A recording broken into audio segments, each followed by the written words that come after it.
Welcome to another episode of Cyberspeak with Infosec, the weekly podcast where industry thought leaders share their knowledge and experiences in order to help us all stay one step ahead of the bad guys.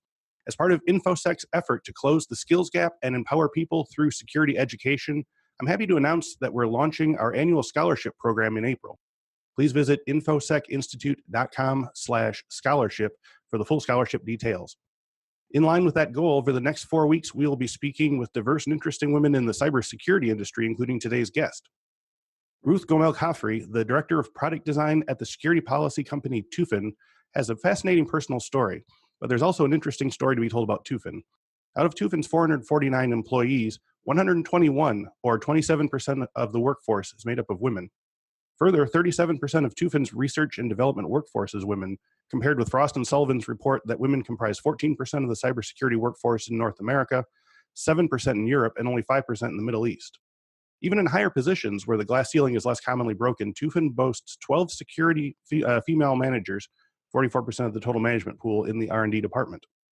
Anyone who's tried at any level of governance to bring a more diverse workforce into their organization knows that an organization with a gender breakdown like this doesn't happen very often. So we're going to talk today about Ruth's work with Tufin, but we also would like to learn some specifics about what working with an organization like that is like on a day-to-day basis. Ruth Gomel-Kafri is the Director of Product Design at Tufin, where she oversees and leads the product design group. Ruth has more than 10 years of experience working in cybersecurity, nearly 9 of which were spent at Tufin. Ruth received her BSc in biology and computer science, as well as her MSc in cellular and molecular biology from Bar Ilan University. Ruth, thank you very much for being here today. Thank you. I'm actually quite excited. It's, I think, my first time interviewed for a podcast. Oh, good. Well, we're happy to be your first here. So thank you again for your time. So starting at the very beginning, how and when did you first get involved in computers and security? Is this something that you were interested in since childhood? Did you move down that avenue later in life? So I would say it's more like, happened later in life. Okay. As a kid, I grew up in the 80s. I had some experiences from school with computers, both as a kid and also as a teenager in high school. Those who remember like years ago, Logo, Basic, Pascal, those old Commodore 64. Yeah, Commodore 64 has come up in a lot of episodes so far. I think that was a lot of people's first, for people of our age group. Right, yeah. So, but it's like I had some, I showed some interest. Mm-hmm. I couldn't say it was a passion. Right. Actually, I tended much more for science. I was more science and math person than humanities and arts, but my I think my passion was much more into life science. That's why I have my Master of Science in Life Sciences. And for a while, I really thought I'll be a scientist. I really, really believed it and thought this is my goal and way. And then, life happened and I realized that I don't really like the bench. Okay, that's what I was going to ask. Yeah.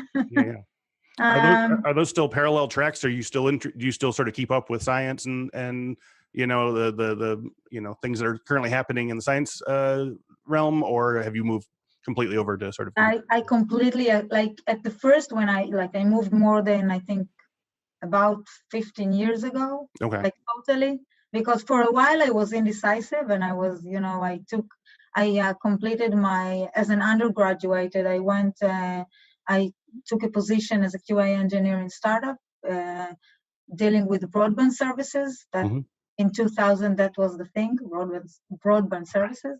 Yep. And that's basically was my door to the so-called high-tech industry. But then I got back to university to do my Master of Science degree because I really thought I'm going to be a scientist. And and at first when I realized that I'm not going to be because it's not my thing, and I let go my academic career. for a few years, I kind of try to keep up with, what's happening in the research arena of life science. But, as year goes by and you have more on your, things in your life, then I'm not keeping up. Though, in what you call the public communications, when they're, not the professional communication, I still like to read, about science. Okay. But when I decided that I'm moving away, I found another QA position, and it was again not at all in the cyber arena. And my first position is in the broadband services startup. It was somewhat related, at least, to networking. Okay. But my second position in software testing was in medical test and science test devices software for medical devices, basically. So it was kind of a combination of my education fields, because again, in my education there's life science, but there are also computer science. Yep. And somehow I thought that I might go there. But and then my way into cyber actually was not so obvious. I was back then already a friend with Ruth Harrison, one of Tufin founders. Okay. And mutual friend urged me. He said, "You should go work there. It's a really nice company," where they were, I don't know, a handful of people. That's all. And somehow they and I looked for, actually, after about, I think it was almost 6 years in QA, I kind of tried to see what is my next thing, because I knew that QA is not going to be my my main career. Right. And I kind of knew I'm going into product management even before I knew what it is. I knew I want to deal with how the product should work, what do you do in order to understand what should be done in the product, and define it and make it happen. I just didn't know that that's product management back then. And I saw talking to Ruth Harrison, I saw that, it might be a place where I could get there. And basically that was my first position in the security arena. And the rest is, I guess, history. Yeah, and so you've been with Tufin for much of your security career. So could you tell us a little bit about Tufin? It describes itself as a leader in network security policy orchestration for enterprise cybersecurity. What types of services and products does Tufin provide for its clients? So Tufin has more than 2,000 customers, enterprise customers, all over the world, all over the verticals, really all verticals, financial, telcos, retailers, automotives, everything. And about half of the 50 top companies, top in revenues, right? Companies of Tufin are in the Forbes Global 2000. Okay. And the reason they approach Tufin is and look for a solution from Tufin is because they have massive networks, very complex, consisting of sometimes thousands of firewalls and network devices, and they're also, of course, using cloud solutions, whether private, public, infrastructure and platform as a service. And so they are basically manage, very complex network, huge and complex. And it's hard to control network security in such environment. And it's a huge challenge to both control in terms of auditing and also making changes, for business applications to work. And today, when these customers are also facing a massive growth in digital services within the organization and between different organizations, the aligning both, it's like, the need for security, but also fast-pacing changes, technological changes, Mhm. really requires control. And Tufin basically helps automating some of these, security process or network security processes, such as change and auditing, Okay. and reduce significant costs for these large organizations. So as someone who's worked at the very sort of latest developments of cybersecurity policy, how has the cybersecurity landscape procedurally or directionally changed since you first got involved 10 years ago? Well, massively. Yeah. I remember I joined Tufin, and security was perceived as, for many customers we met and in lots of places, you see this security was this mysterious job of few people.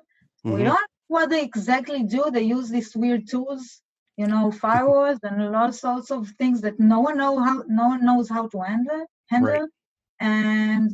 And they mostly, from the other sides of the organization, or the silos, usually, those who are really making us problems, and they are slowing us down. They have all sorts of weird requests, and then today, when you look at it today, and the volume of compromised data increasing constantly, Oh, yeah. breaches discovered regularly, and I think the most important thing is that companies really lose money because of breaches, Yes. and so security, of course, became hot, and a lot of money is invested in the industry.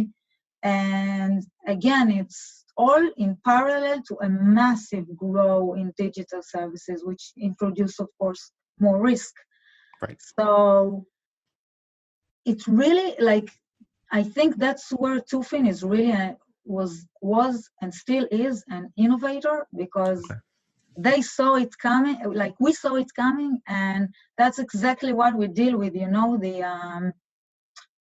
one hand, the acknowledgement for all over the organization that security is required. Like every company and every, I would say, managers in every company understand why they need security, and it's already not this weird thing that's ununderstood and what it's for.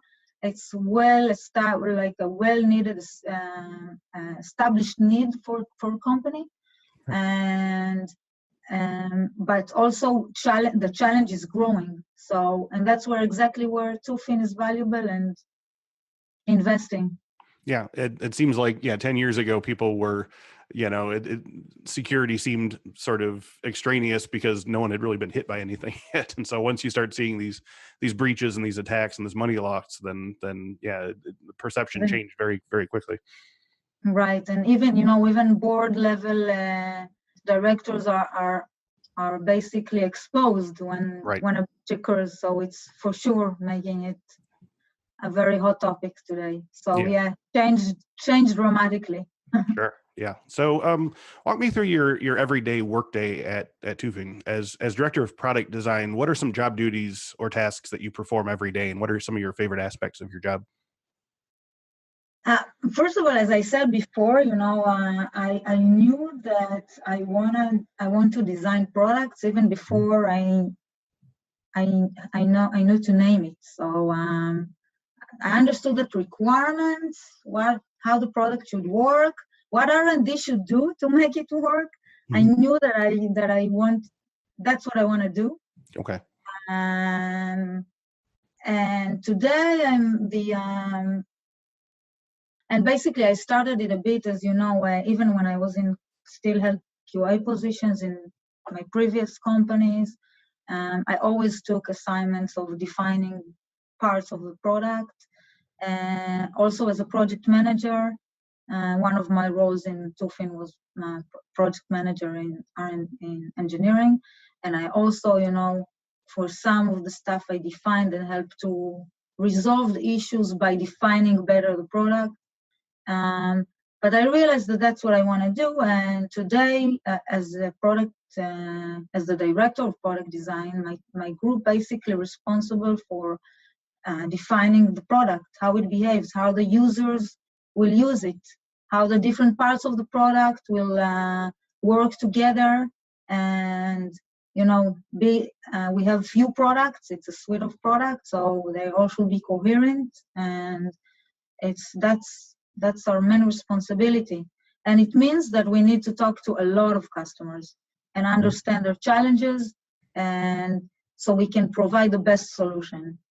And it means that almost every day there are customer calls, and not all of them I'm leading. Right. Actually, I try not to lead any of them because I have my team to do that. But I'm joining a lot of them. And again, that's, I think, a main thing is talking to customers and users, basically, and even more than customers, users. Yeah, so it sounds like you are still, I mean, even though you're at the sort of director level of product development, you are still really excited about working on sort of hands-on on making sure that everything works correctly. Is that right? Well, yeah, probably from, an early like QA, stays QA. Right. Old habits never die. Yeah. Yeah. I left the QA, but QA never left me. Never left you. All right. So, yeah, but on my day-to-day, so, I'm, again, as you said, I'm more of a director. I'm managing, I have a group of almost 12 people, and I'm still hiring. Okay. So you can imagine I have a lot of, personal meetings with my people. And since my team is also responsible for the what we call release planning, and making sure that the various features and capabilities are coming at the right time, then it's also project meetings and architects and product management. And so my schedule is usually full with meetings. Sure. Yeah. Yeah. So as we described at the top of the show, we're trying to speak to as many interesting people with diverse backgrounds, women and people of color in the cybersecurity industry. There's an issue of the skills gap, and there's an issue of sort of who's being hired and who's not being hired, and who's hearing about these jobs and who isn't, and so forth. And so, as described at the top of the show, Tufin has an impressively diverse workforce, including a much higher percentage of women at various levels, from research developers to managers. So what is it like working in this type of environment as opposed to the organizations you've worked in the past? Does it sort of change the outlook? Does it change the procedure from day to day at all? Do you what is your experience, I guess? Interesting question. I have to say that in a day to day, I'm not sure that it's the percentage of women, but maybe it's cause and effect are here are not really obvious, right. But yeah, but I have to say that in like working with Tufin is working in a very respectful environment. Some of the core values in Tufin are respect and honesty, open communication, collaboration. And I think that, as for me personally, I kind of tend to think that it's for women in general, it's important. And I can tell you that I didn't see it in past company. It wasn't as much like that in other companies I worked with. And I do tend to feel that more women contributes to such environment. I'm not sure, it's not the only thing. You have to have the leadership very into these core values. But I think that having that environment helps, different, not just women, different people.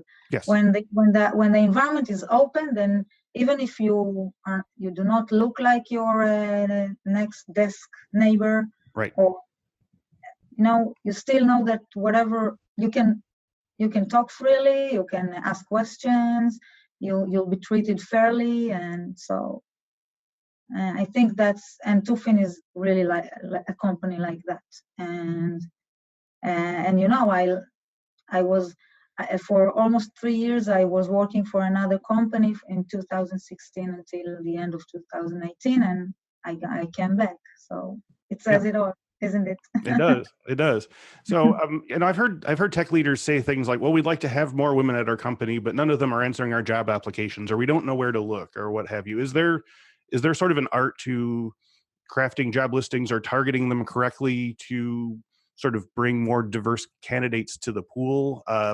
We were talking in previous interviews to people about the skills gap in general, and we were finding that, for instance, HR, crafts their applications too high in such a way that, you have to have this many years and you got to do this and you have to have this certification or we're not even going to consider you and so forth. But, it seems like maybe at that level that, maybe there are, diverse candidates who look at a job listing and see sort of subliminal signs in there that say, oh, that maybe isn't for me or what have you. Do you have any sense of that? Interesting questions. First, I personally, and I don't think anyone in Tufin, write the job description or the job listing in any other way than what we need. Okay, Right. We're looking for talented people with our domain expertise and with the personally, in my group, design expertise. And I mean, we are not compromising it for anyone or anything. That's what we need, and that's what we'll get, and you can get that from anyone. Yes. Actually, regardless, Tufin, your question is interesting because I don't remember where I read a research that says that women tend to apply for jobs only if they are at least about 90% to 100% suitable for the exact requirements that are listed there.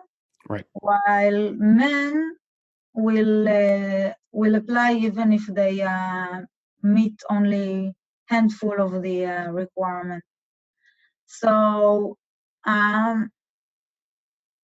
I tend to I believe more in trying to encourage women to do the same as men, and not the other way around. Right. Because companies will say what they need, and that's okay. I mean, I'm as a recruiting manager, I'm listing whatever I need, and I'm sure I can get that. These people, whether they are men, women, or whatever, it's not related to gender. Right. Of course. Of course. And I think here in Israel we have sort of advantage because of the compulsory military service. Right. And we have, our army is known for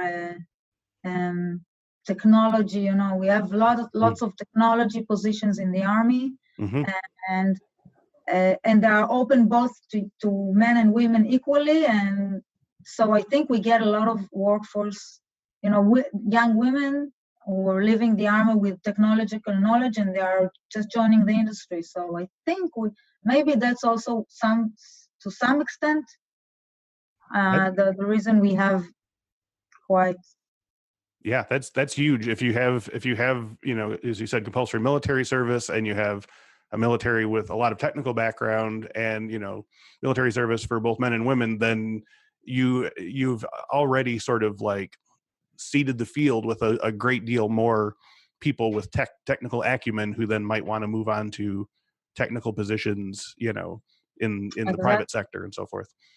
Yeah, totally. Very interesting. And we just spoke with Gregory Garrett, who was in the U.S. military, and who was saying, that there is indeed a bit of a cyber skill shortage in, due to things like, budgets and what have you. So I think that's a really interesting insight that you've brought there. So, yeah, I really believe it's something, in Israel it's big. I think that it's contribute. yeah. Do you think there are ways that the tech and security fields in general can make these types of careers more interesting or accessible to diverse candidates? And conversely, how do you think is it possible to make the tech industry there understand that more women and minority professionals in tech ultimately makes the industry stronger and more able to take on diverse challenges?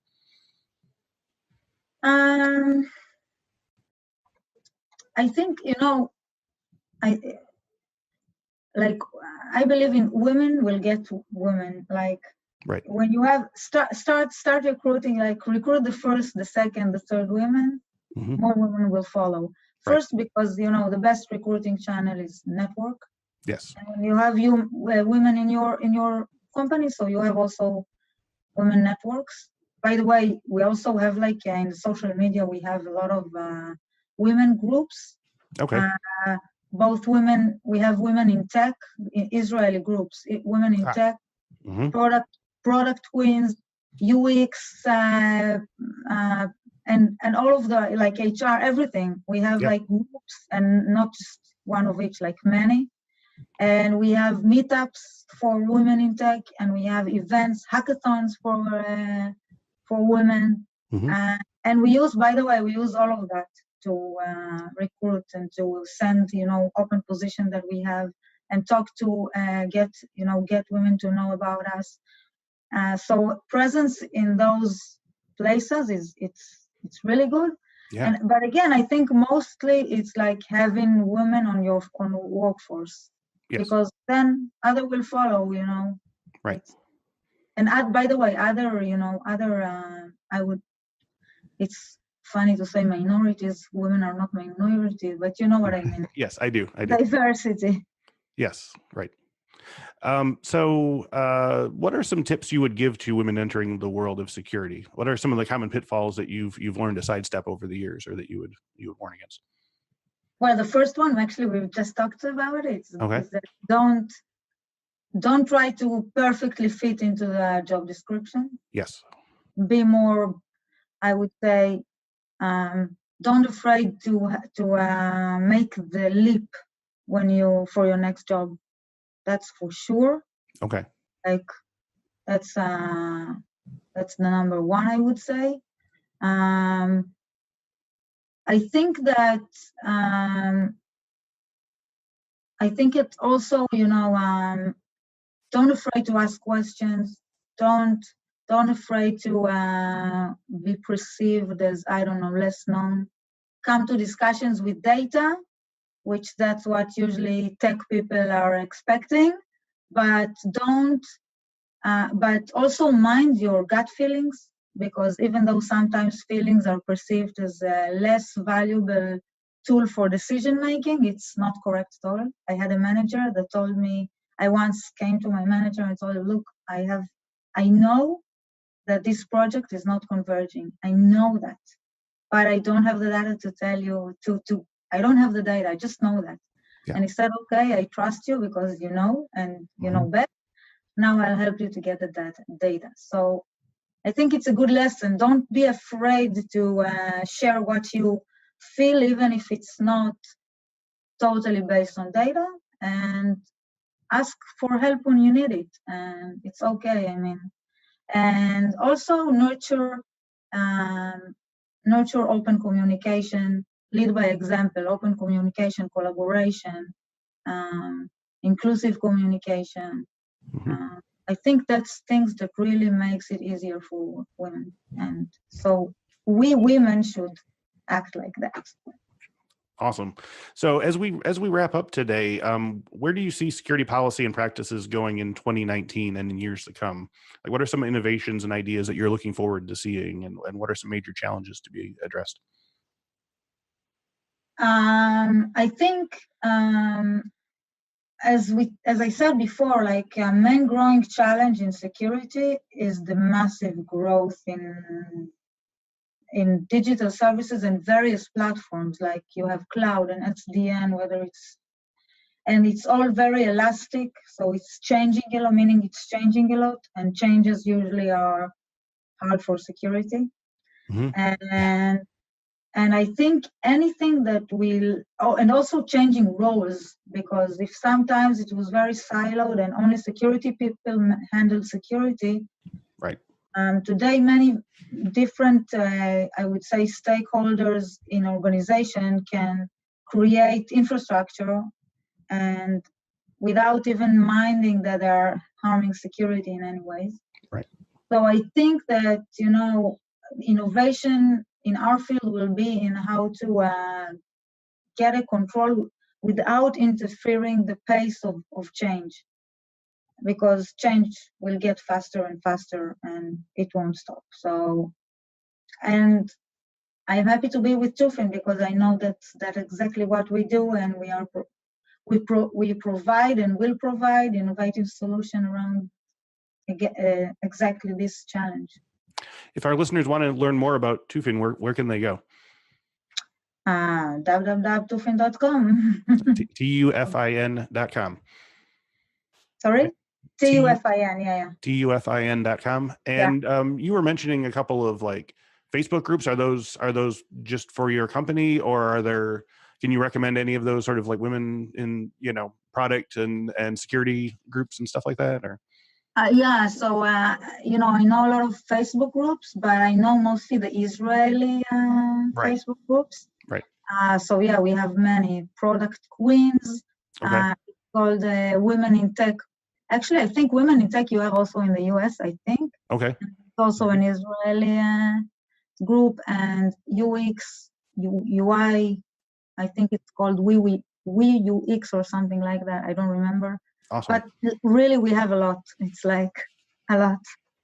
Good to know. Okay, so if you're, especially if you're, an Israeli listener, or if you're, or anywhere, just go find some groups and talk to people and start collaborating. Exactly. Ruth, thank you very much for being here today. Thank you. I was really glad to be here. It was really great. Very glad to have you. And thank you all today for listening and watching. If you enjoyed today's video, you can find many more on our YouTube page. Just go to YouTube and type in Cyberspeak with Infosec to check out our collection of tutorials, interviews, and past webinars. If you'd rather have us in your ears during your workday, all of our videos, including this one, are also available as audio podcasts. Just search Cyberspeak with Infosec on your favorite podcast app. To see current promotional offers available for podcast listeners and to learn more about our Infosec Pro live boot camps, Infosec Skills on-demand training library, and Infosec IQ security awareness and training platform, go to www.infosecinstitute.com/podcast or click the link in the description. Thanks once again to Ruth Gomel-Kafri, and thank you all again today for watching and listening. We'll speak to you next week.